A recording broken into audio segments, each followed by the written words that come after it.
Saya sebutkan kenapa kita harus sering bertobat. Bertobat adalah wazifatul umur. Beristighfar wazifatul umur. Seorang harus sering istighfar fi bidayati ila nihayati. Sejak kita awal kita istighfar sampai kita wafat kita terus beristighfar. Ini berlaku bukan cuma bagi kita, bahkan berlaku bagi para anbiya, orang-orang saleh ya.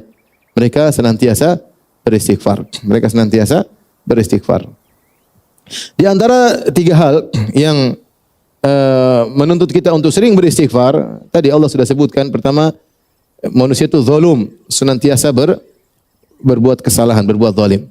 Tiga hal. Pertama, kita selalu bermaksiat. Yang kedua, kita kurang pandai bersyukur. Yang ketiga, kita ibadahnya enggak beres. Ini tiga hal. Tiga hal yang buat sebenarnya kembali kepada dua. Ibnu Taimiyah mengumpulkan kepada dua karena beliau mengatakan seorang hamba senantiasa yataqallabu baina dzambin wa ni'mah. Kembali kepada dua, yaitu kita senantiasa berdosa. Yang kedua, kita tidak pandai bersyukur atas nikmat Allah. Yang ketiga, ini cabang dari yang kedua, kita tidak pandai dalam beribadah. Selalu ibadah kita enggak beres. Yang pertama jelas, kenapa kita harus banyak istighfar? Karena dosa kita banyak. Dosa kita banyak. Karenanya Allah Subhanahu wa taala perintahkan kepada kaum mukminin. Kata Allah Subhanahu wa taala dalam surat An-Nur ya, di awal ayat Allah mengatakan kulil mu'minina yaghuddu min absarihim wa yahfadhu furujahum dzalika azka lahum innallaha khabirun bima yasnaun qulil mu'minati, dan seterusnya. Wahai katakanlah kepada orang beriman, tundukkan pandangan mereka dan jagalah kemaluan mereka. Ini lebih baik bagi mereka. Allah tahu apa yang mereka kerjakan. Katakan juga kepada wanita mukminah untuk tundukkan pandangan mereka dan menjaga kemaluan mereka, dan seterusnya.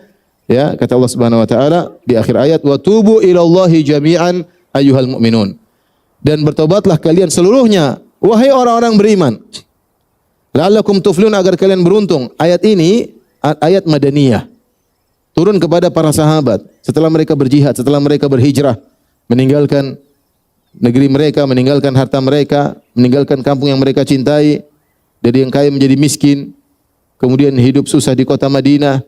Kemudian mereka berjihad jalan Allah Subhanahu wa taala, dan mereka sudah disifati dengan orang beriman. Allah masih suruh mereka untuk apa? Bertobat. Wa tubu ilallahi jami'an ayyuhal mu'minun. Allah tidak mengatakan ayyuhan nas, wahai manusia, tapi wahai orang-orang beriman. Sehingga kalau seorang berkata, saya ngapain sering istighfar? Sahabat disuruh bertobat oleh Allah Subhanahu wa taala. Bagaimana lagi dengan kita yang jelas-jelas suka melakukan maksiat. Bahkan dalam ayat ini Allah menyuruh bertobat dari pandangan yang haram, dari pandangan yang haram.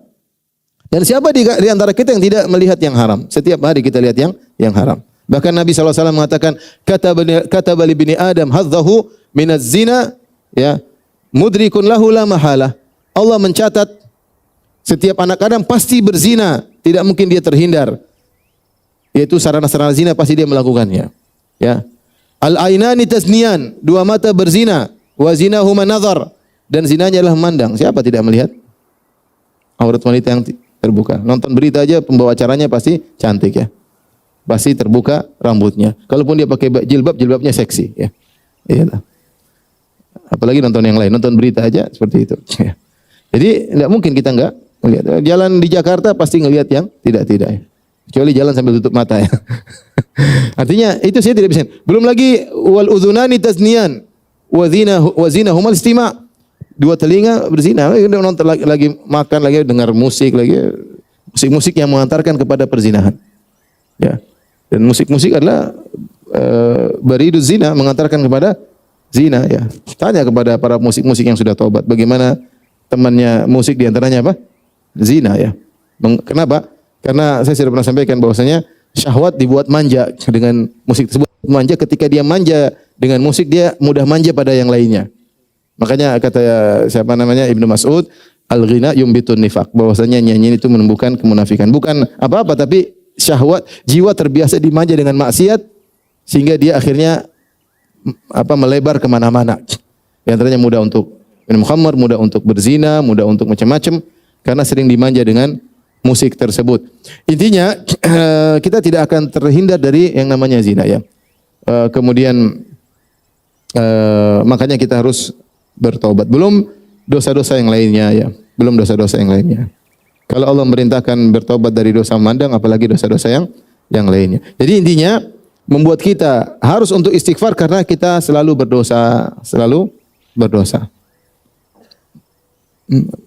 Belum dosa terkait dengan orang lain, orang terdekat. Masih banyak hak istri tidak kita penuhi, masih banyak hak anak tidak kita penuhi, masih banyak hak orang tua tidak kita penuhi. Ibu-ibu masih banyak hak suami yang tidak dipenuhi, masih ngangkat suara di hadapan suami. Apa itu enggak istighfar? Wajib istighfar itu. Biar bapak-bapak semangat. dosa banyak. Kita ini dosa banyak. Tiap hari berdosa ya. Tiap hari berdosa. Bangun tidur langsung dosa. Begitu bangun tidur lihat YouTube, lihat Facebook, sudah lihat macam-macam pasti. Kita buka hari-hari kita dengan bermaksiat. Kemudian ini jelas ini pembahasan tersendiri. Yang kedua, bahwasanya di antara hal yang membuat kita harus sering beristighfar adalah kita kurang bisa bersyukur. Karena nikmat yang Allah berikan kepada kita sangat banyak dan setiap nikmat tersebut wajib untuk disyukuri dan kita tidak bisa menjalankan ibadah tersebut. Ibadah mensyukuri nikmat Allah Subhanahu wa taala. Makanya sering disampaikan bahwasanya ketika seorang buang hajat, dia keluar dia mengatakan Rabbi ghufranaka. Dia mengatakan apa? Ghufranaka. Artinya Allah, aku mohon ampunanmu. Kenapa? Karena aku tidak mau bersyukuri nikmat-nikmatmu. Di antara sekian banyak nikmat yang Allah berikan kepada kita adalah kita bisa buang hajat dengan baik. Bayangkan kalau kotoran tersebut tertahan dalam perut kita, enggak bisa dikeluarkan, maka kita akan merasakan sakit luar biasa. Di antaranya Nabi SAW menjelaskan bahwasanya setiap sendi, ya, kullu sulama minan nasi alaihi sadaqah. Setiap sendi yang ada pada diri kita wajib untuk disedekahkan. Ada kewajiban mensyukurinya. Dan kita punya 360 sendi. Tiap kita bangun pagi, sendi kita lancar, ini wajib disedekahi. Bayangkan kalau ada konslet atau macet. Contoh kena asam urat, macet atau tidak? Macet. Contohnya kesleo, macet enggak enak. Contohnya paling parah adalah apa? Saraf kejepit. Waduh, setengah mati. Berarti ada sendi yang enggak beres. Nah, kita tiap hari bangun apa? Enak, santai. Ini ada kewajibannya ya. Kewajiban yang harus kita syukuri tiap hari. Tiap hari. Artinya banyak sekali nikmat yang Allah berikan kepada kita ya. Dan kita tidak pandai untuk mensyukuri. Makanya Nabi SAW beribadah sampai kakinya bengkak, sampai pecah-pecah kakinya. Kata Nabi SAW, afala akunu abdan syakura. Kenapa aku tidak menjadi hamba yang pandai bersyukur?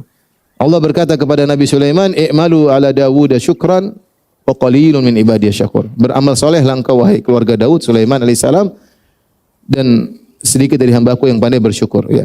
Jadi di antara bentuk syukur yang paling jelas adalah beramal soleh. Nah, kita ini kurang bersyukur. Allah mengatakan wa atakum min kulli ma sa'altumu wa in ta'uddu ni'matallahi la tuhsuha innal insana ladzalumun kafar. Dan Allah memberikan kepada kalian seluruh nikmat yang kalian minta. Kalau kalian menghitung-hitung nikmat yang Allah berikan kepada kalian, la tuhsuha, kalian tidak bisa menghitung-hitungnya. Innal insana ladzalum. Makanya manusia itu zalum, berbuat zalim. Kafar, suka mengingkari, tidak pandai bersyukur. Sudah dikasih nikmat banyak, dia suka berbuat dosa dan dia ingkar dengan nikmat yang Allah berikan kepadanya. Ya. Dalam qiraah wa atakum min kullin ma sa'altumu. Dan Allah berikan kepada kalian kenikmatan yang kalian tidak minta. Kenikmatan jangan cuma yang kita minta saja, banyak kenikmatan yang tidak kita minta. Allah berikan. Waktu kita masih kecil, kita enggak bisa apa-apa, Allah kasih nikmat. Allah berikan asupan gizi, kita masih dalam janin, kita baru lahir, Allah kasih, orang tua kita sayang sama kita, makanya dikasih susu, dikasih minuman. Ya. Kalau Allah cabut rasa sayang dari orang tua kita enggak diurus ya. Taruh di rumah, orang tua jalan-jalan, pacaran, anak dibiarin aja. Tapi siapa yang kasih kasih sayang kepada orang tua sehingga dia sayang sama kita, dia kerja setengah mati. Kita enggak bisa minta apa-apa. Jadi banyak kenikmatan yang kita tidak minta, Allah apa? Kasih. Dan saya sering sampaikan hal ini. Makanya ketika Nabi Musa alaihissalam berdoa minta kepada Allah, Rabbi syrah li sadri wa yassir li amri, dan seterusnya, kata Allah, qala qad utita su'laka ya Musa wa laqad mananna 'alaika marratan ukhra. Sungguh permintaanmu kami kabulkan ya Musa, langsung kami kabulkan, dan sungguh kami telah berikan kau nikmat terdahulu sebelum ini ketika kau masih kecil. Idz auhayna ila ummika ma yuha an ikdhifihi fit tabuti fakdhifihi fil yammi falyuqihil yammu bisal, dan seterusnya. Ketika kau masih kecil, kau ingin dibunuh oleh Firaun dan bala tentaranya, kami ilhamkan kepada ibumu agar kau dimasukkan dalam suatu keranjang, dilepaskan di sungai Nil, dan seterusnya.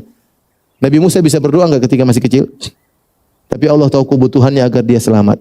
Allah telah berikan kepada nikmat kepada Nabi Musa sebelum dia pandai untuk meminta. Jadi maksud saya ini sebagai isyarat saja bahwasanya banyak nikmat yang Allah berikan kepada kita yang tidak kita minta, bahkan lebih banyak daripada yang kita minta.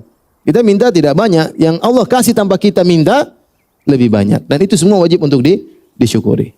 Wajib untuk disyukuri. Dari sini kita sadar bahwasanya kita tidak mampu untuk bersyukur. Tetapi seorang senantiasa istighfar, mohon ampunan, meskipun dia pandai, dia sadar dia tidak pandai untuk bersyukur sebagaimana mestinya, dan Allah Maha Pengampun. Makanya dalam surat yang lain, surat An-Nahl, kata Allah Subhanahu wa taala, "Wa ataakum min kulli ma sa'altumuh wa in ta'uddu ni'matallahi la tuhsuha innallaha laghafurur rahim."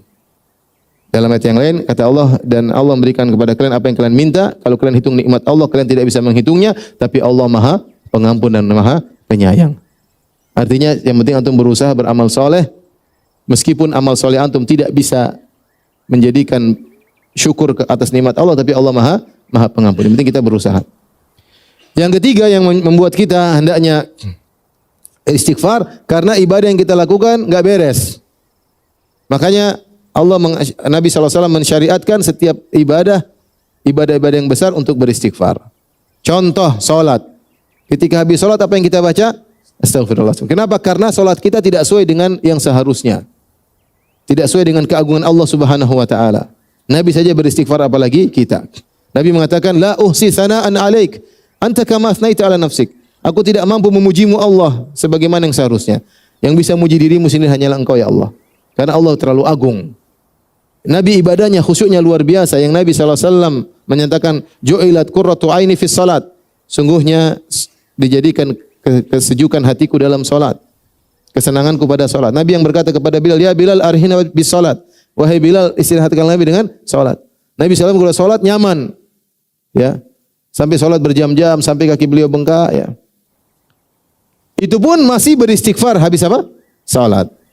Apalagi kita, sebagian kita yang menjadikan salat adalah beban kehidupan. Bukan kenyamanan, beban apa? Kehidupan. Bagaimana kita tidak istighfar? Nabi yang salat dengan begitu semangat masih istighfar, apalagi kita. Jadi di antara hal yang menjadikan kita dituntut untuk beristighfar karena ibadah kita kurang beres. Lihatlah haji. Haji ketika di padang Arafah, Allah banggakan para jemaah haji di depan malaikat karena Allah mengampuni mereka.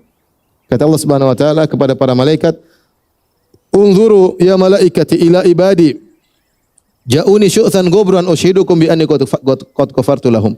Wahai para malaikat, lihatlah kepada hamba-hambaku yang datang di padang Arafah dalam kondisi penuh dengan debu, rambut mereka semerawut. Ketahuilah aku telah mengampuni dosa-dosa mereka. Jadi para jemaah haji keluar dari Arafah diampuni oleh Allah Subhanahu wa taala. Tapi setelah keluar dari Arafah, Allah suruh beristighfar.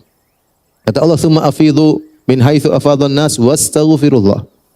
Kemudian bertolaklah kalian meninggalkan Arafah sebagaimana orang meninggalkan Arafah, wastaghfirullah, suruh istighfar. Habis hajian masih disuruh apa? Istighfar. Ya. Kenapa? Karena seorang ibadah penuh dengan kekurangan. Apalagi sebagian orang setelah ibadah timbul ujub. Ya. Lihatlah orang-orang yang setelah salat malam, wabil ashari hum yastaghfirun. Para ahli tafsir mengatakan mereka beristighfar setelah salat malam. Setelah siang mereka puasa bersedekah, malamnya mereka salat malam, penghujung ibadah mereka apa? Beristighfar. Astagfirullah. Artinya mereka bilang, "Ya Allah, masih banyak kesalahan kami dalam menjalankan ibadah kepadamu." Ya. Setelah wudu juga kita disunahkan untuk bertobat. Allahumma ja'alni minat tawabin wa ja'alni minal mutatahhirin. Ya. Bahkan Nabi SAW yang berdakwah selama 23 tahun, yang tidak pernah istirahat, sejak Allah mengatakan, "Ya ayyuhal muddatsir qum fa'anzir," wahai yang berselimut bangunlah, beri peringatan. Rasulullah tidak pernah beristirahat. Siapa yang baca sirah Nabi dia tahu Nabi tidak pernah beristirahat. Dari qum fa'anzir sampai Nabi SAW meninggal tidak pernah beristirahat. Dari suatu kegiatan-kegiatan lainnya dan seterusnya. Di penghujung dakwah Nabi SAW Allah suruh istighfar. "Idza jaa nasrullahi wal fath wa ra'aitan nasa yadkhuluna fi dinillahi afwaja wasabbih bihamdi rabbika wastaghfirhu." Ketika Nabi sukses, Allah mengatakan jika telah datang pertolongan Allah dan kemenangan Allah, engkau melihat orang sudah masuk dalam agama Allah berbondong-bondong. Fasabbih bihamdi rabbika wastaghfirhu. bertasbihlah dan beristighfarlah. Innahu kana tawwaba. Sungguhnya Allah Maha menerima taubat. Nabi disuruh beristighfar setelah dia sukses. Makanya surat ini dipahami oleh Ibnu Abbas sebagai na'yu, yaitu sebagai kabar tentang akan wafatnya Nabi. Kenapa? Karena sudah selesai, Nabi sudah sukses. Orang sudah masuk Islam semuanya, berbondong-bondong, terus tugas Nabi apalagi? Kalau gitu Nabi tugasnya sudah selesai, saatnya Nabi dipanggil oleh Allah Subhanahu wa taala. Di penghujung kehidupan Nabi, Nabi kemudian yata'awwalul Quran, kata Aisyah, Rasulullah sallallahu alaihi wasallam menjalankan perintah Allah, sabbih bihamdi rabbika wastaghfirhu, maka Nabi ruku dan sujud dengan baca subhanakallahumma rabbana wa bihamdika allahumma ighfirli. Menggabungkan antara tasbih dengan istighfar kepada Allah Subhanahu wa taala. Itu Nabi yang dakwah 23 tahun penuh dengan keikhlasan, tidak mengharapkan dunia sama sekali, bersabar dengan berbagai macam gangguan, terluka, dilempari, dihina, macam-macam, itu pun disuruh istighfar. Padahal kita yang dakwahnya begini-begini ya. Yang penuh dengan kekurangan, niatnya enggak tahu gimana. Tentunya ya kita jangan ujub dan justru harus sering apa? Istighfar. Ini semua adalah contoh-contoh bahwasanya di antara hal yang mengharuskan kita untuk banyak istighfar karena kita sadar ibadah yang kita lakukan tidak sempurna. Tidak sempurna. Puasa kita tidak sempurna, salat kita tidak sempurna, masih banyak kekurangan sehingga kita harus banyak istighfar. Inilah para hadirin hadirat yang rahmatillah Subhanahu wa taala. Alhamdulillah jam 9 kurang ya. Kita tadi singgung tentang banyak istighfar. Jadi harapan saya jangan di jalan pelongok-pelongo diem gini enggak, istighfar aja. Astagfirullah, astagfirullah, astagfirullah. Astagfirullah itu. Jadi jangan diam, rugi. Ya, la yazalu lisanuka ratban min dzikrillah. Pokoknya jangan diam. Kalau enggak istighfar ya zikir yang lain. Tapi kita usaha lisan kita suka apa? Istighfar. Astagfirullah, astagfirullah. Yang jadi masalah kita tuh malu untuk istighfar. Kita kadang sama teman kita enggak istighfar, diam. Nanti kalau ke astagfirullah, kamu kenapa istighfar? Ada dosa apa yang kau lakukan? Oh, banyak dosa aku ya. Jadi beda kalau tanya Ustaz Ahmad, kalau kita jalan sama masyayikh, sama ulama, mereka istighfar di mobil, astagfirullah, astagfirullah. Mereka biasa, jadi suara dikeraskan kita dengar. Kalau kita gitu rasanya gimana gitu? Astagfirullah. Ngelihatnya kayaknya, kamu kenapa? Habis bikin dosa apa? Jadi jangan lupa untuk banyak istighfar.